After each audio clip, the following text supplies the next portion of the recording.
When it isn't trying to put out fires from the spontaneous combustion in chief, the talk in the news circuit is, when will things get back to normal? Dear viewers, it won't. Society is going to have to change how we interact, at least until a definitive cure is found. I tried the bleach, and anything we put our mitts on is a potential risk of infection, so how are we as a society improving our sanitation efforts in the home? Well, there may be one novel solution, and it doesn't involve touch at all. UVC light. If you've ever pranced in the sun without protection, you are painfully aware of ultraviolet light. It's a type of electromagnetic radiation given off by the sun, invisible to the human eye, that is partially or wholly absorbed by our atmosphere depending on the wavelength. Unlike the higher wavelengths of ultraviolet light, UVC is entirely absorbed by our atmosphere. Good thing too, because UVC can cause cornea inflammation, cataracts, permanent blindness, immediate sunburn, basal cell carcinoma, squamous cell carcinoma. Don't worry, UVC light on Earth only comes from man-made sources. The ozone layer that absorbs UVC is rapidly depleting because of greenhouse gases, so... Did I say don't worry? UVC light can deactivate bacteria by destroying the amino acids that allow them to function and reproduce. This prowess has been utilized in medical sterilization and food and water treatment mostly, but as cost cheapens, we've seen a number of home sterilization products appear on the market. There are UV wands, basically germ-killing flashlights. A safer, though less versatile option are sanitizing cabinets or cases for things like toothbrushes, TV remotes, computer mice, game controllers, and phones. By far the most disgusting thing in your household. Bacteria love to lie on plastic and glass, and we touch our phones all the time, so what could possibly be worse? The effectiveness of a sanitization device varies by the size of the light, the distance from the surface you're sanitizing, and how long the subject is exposed. The question on everyone's mind, is the coronavirus within that 99.9 percentile? A long history of using UV light reliably suggests that it should be effective, but we just don't know enough yet.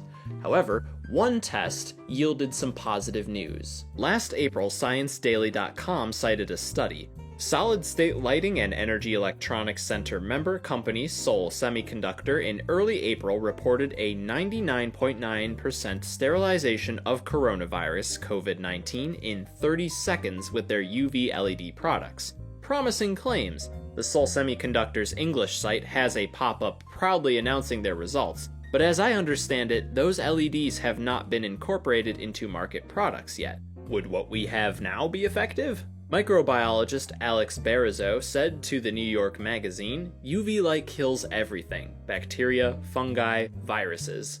It should kill the coronavirus. Note that measured word. Any scientist worth their microscopes will tell you it is dangerous to speak definitively. After all, it isn't the light necessarily that's the problem, it's the products. Contrary to what many of these appliances advertise, their usage may not be as universal or effective. A blog from the Federal Trade Commission in 2015 recounts cases brought up against Angel Sales and Zadro Health Solutions. Angel Sales' device, the SHUVI, nice pun, claimed it could wipe out over 95% of viruses, bacteria, and fungus in shoes in less than an hour. Apparently it didn't. The FTC charged that the companies were exaggerating the germicidal properties of these products. The company settled, with the FTC proclaiming Angel Sales needed more scientific evidence for the results they advertised. This begs the question, what else on the market is a hoax?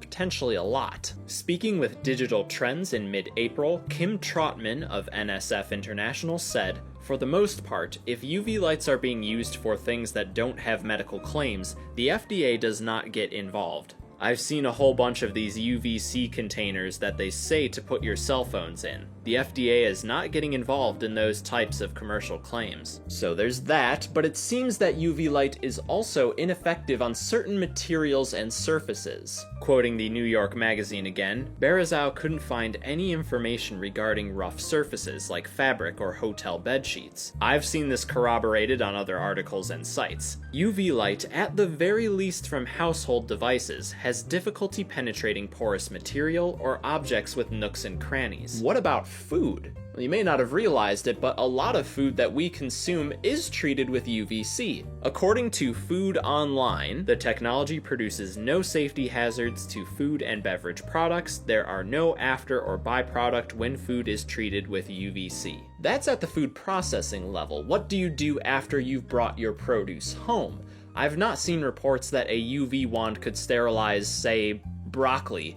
And even if it could, who's gonna eat broccoli anyway? Am I right, fellow 12-year-olds? The decision of whether or not to buy a UV wand or case is ultimately going to come up to you. I definitely don't feel comfortable giving a yay or nay on them. The science that I came across suggests positive results for flat surfaces, but the amount of time you have to sit there with your little wand, holding it in one specific spot, risking irrevocable damage to your body, is unknown. Recently, I bought a glide cam off someone on eBay. Before I did anything, I wiped every bit with disinfectant wipes. It was long and stressful. Look at this thing. That's a lot of surface for a light to cover for an unknown amount of time. As someone who occasionally drops his camera during shoots, I don't know if I trust myself with a sanitary lightsaber. It is important to remember that perfect sustained sanitization is impossible. The goal is to lower risk of infection. UV light has potential in the home, but it may not be right for your home. It's not the Swiss Army knife we were all hoping for. It is one tool that can protect you against an infective touch. Which isn't the primary way the virus transfers. It's through spittle in the air. Stop going to the beaches. Haven't you heard? The sun is a Death Star! Thank you so much for watching. If you have any experience with these home UV devices, please share some expertise in the comments. And while you're down there, twiddle one of those thumb buttons if you enjoyed or disliked this video. And be sure to subscribe to Techable for more insight, news, and expertise.